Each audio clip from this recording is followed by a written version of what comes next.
So the comic Eddie Izzard once imagined a man going into a confessional.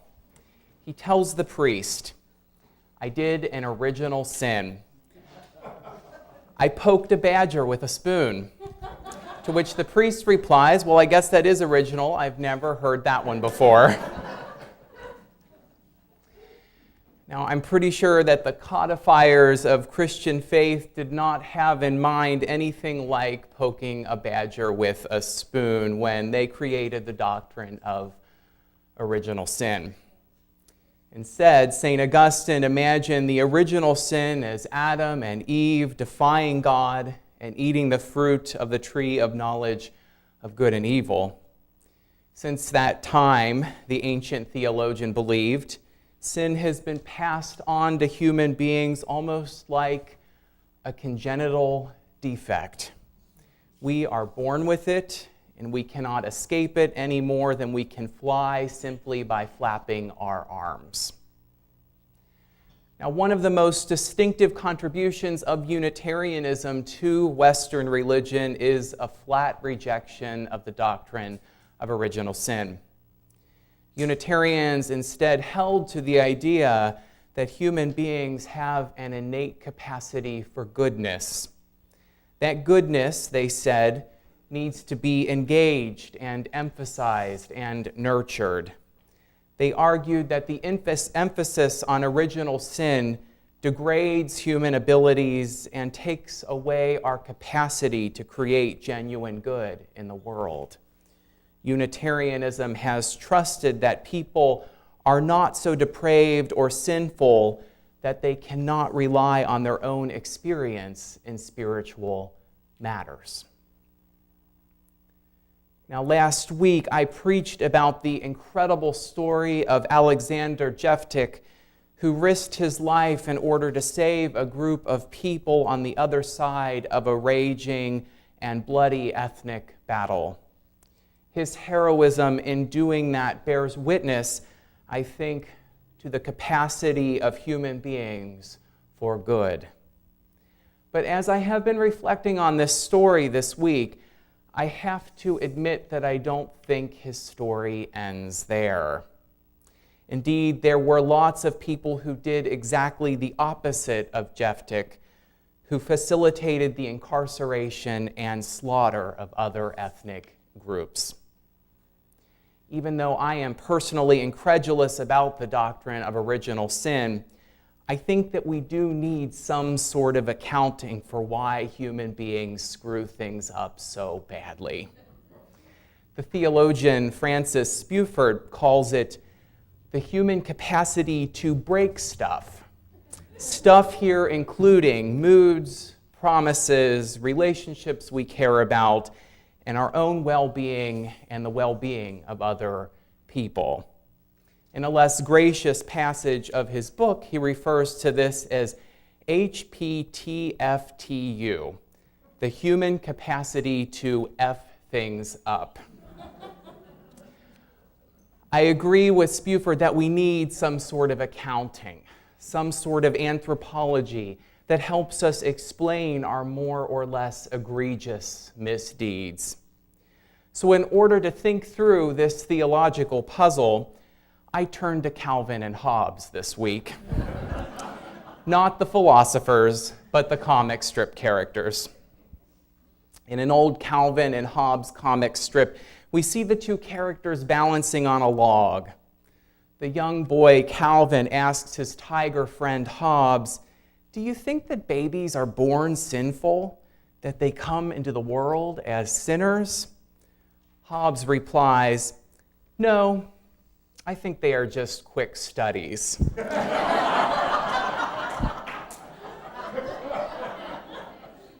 Calvin, somewhat indignant, then says, "It seems that whenever you would discuss certain things with animals, you get insulted." My own take on why human beings break stuff is quite close to the one expressed by the cartoon tiger in the Calvin and Hobbes comic strip. We are quick studies. We see all around us people breaking relationships, promises, our well-being and the well-being of others, and we learn to do the same. Oftentimes, the codes for how we break things are passed to us without our even thinking about it. In the story that Casey read today, the Buddha teaches a similar lesson. He is offering his teachings when a man comes forward and begins insulting him and projecting his anger towards the Buddha. The Buddha sits silently as the man spins and flails and lashes out. And then the Buddha asks the man in a parabolic way, what happens when you offer a gift and it is refused? The man replies that it is still owned by the giver of the gift in that case. The Buddha then says that he has refused to accept the man's anger and asks the man who he thinks owns it now. The truth is that we are often not as good as the Buddha at navigating this sort of thing, though. We accept someone else's ability to break things and we make it our own. Sometimes those broken gifts given to us intentionally or unintentionally by other people stay with us for years after we receive them. In a powerful story, Brian Doyle writes about the ways that the shards of brokenness become embedded in our souls. I'd like to share his brief story called The Machine Gun here.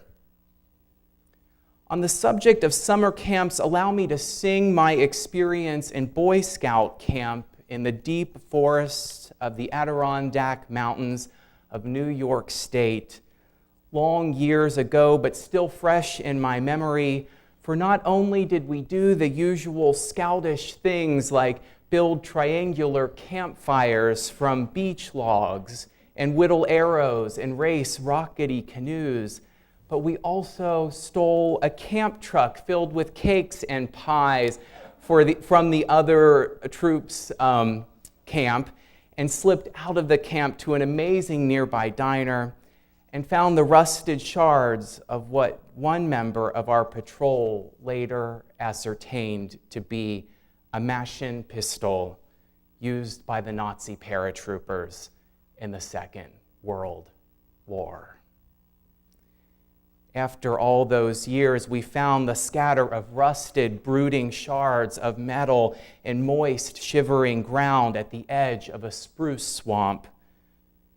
I wonder how it got from the war over there to the forest here, and who carried it from one haunted wood to another, and why it was smashed to pieces, apparently with a hammer, and how long it had been moldering there in the swamp, and what had happened to the man or woman or child who had smashed it to bits, and who would have eventually discovered it a century or a millennium later, a curious child or an archaeology team, and what they would have thought it to be. Would they have thought it to be a shattered religious object, a broken toy, an instrument of some unimaginable music? If this was a sensible and reasonable essay, I would now explain the theft of the dessert truck and how we waylaid the driver, a Star Scout, and borrowed the truck long enough to heroically deliver 40 cakes and pies to our camp, and then return the truck to the spot where he had left it when he courageously leapt to the aid of an ostensibly injured fellow scout. And I would briefly and entertainingly report how we plotted a journey from the moonless swamp to the extraordinary diner where the special was roast turkey with mashed potatoes and gravy.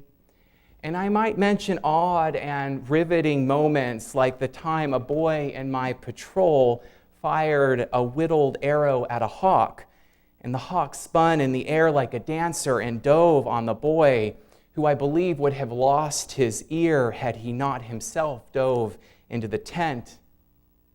But no, I return to the Machine pistol for several reasons. For one thing, several of us had discovered it at once, so none of us could claim ownership or primacy, which was rare. For another, we all could tell just by staring at it that it reeked of death in a cold metallic way that only human beings would inflict on a throbbing green world.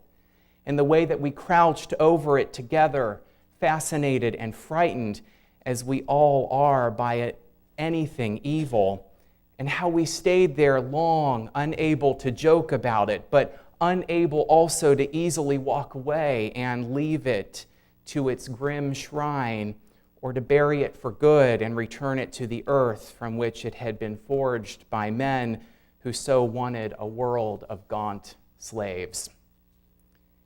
If this was fiction or a poem, there might be a passage here where the scouts walked away silently, each boy thinking about the crime of war, the disease of it, the weird ways that wars are made of courage and grace and rape and insanity all at once.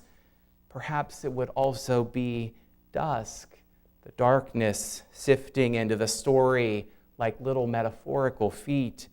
But this is a true tale, and we each walked away thinking that we would come back to the camp later after it had ended and take a piece of the gun as a souvenir and not tell the other guys. But none of us did that, as I discovered years later. Last year, I met all of these boys again, now large men, at the wedding of one of our sons. And at the reception, we talked hesitantly about the Maschinen pistol, and one by one, we admitted that we were still rattled by it, and we remembered the feeling of discovering a few inches from our face an evil thing, a thing designed brilliantly and specifically for killing people. As the father of the groom said, with all our genius, this is what we do with it. So ends his story. There is so much that is packed into this short anecdote. I'm intrigued by the way that the Maschinen pistol is both something alluring and repulsive. When the boys discover it, their impulse is to take a piece of it home with them. None of them end up taking a physical piece of it, but because of its repulsiveness, because of the ugliness of this weapon and what it was used for, it goes home with them anyway. They are unable to forget it or the evil that it has done. Its sin, its violence, its representation of brokenness in our world is not original. It was passed along from one human being to others, from one generation to the next, from one horrible set of choices to another group of people who could take up those choices or refuse them. The scouts who find the machine gun end up harboring its brokenness inside of themselves long after the encounter. The essay ends with the haunting statement of the father of the groom, with all of our genius, this is what we decide to do with it. He seems to be asking, why can we not let it go? Let the sins of a previous generation rest in peace. He seems to be asking, what are we to do with the shards, with the brokenness that others pass along to us? Now, I would like to think that at our best, at our most creative, we are able to say no. We are able to refuse the gift of violence and choose something else. That we don't have to return the broken things in our world by creating more brokenness.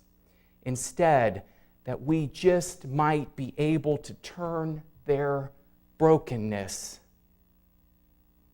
into something good, like an essay or a piece of art, or perhaps work in our community on behalf of the homeless. 2 nights ago, I had a dream that someone handed me a stone. And when I set it down at the edge of a gate, it became something else. It grew into a green plant that was pulsing with life. Perhaps the task that we are given today is to take what is broken in our world and transform it into something restored and whole and beautiful. That's my hope. May we find that courage. I love you. Blessings on your journey, and amen.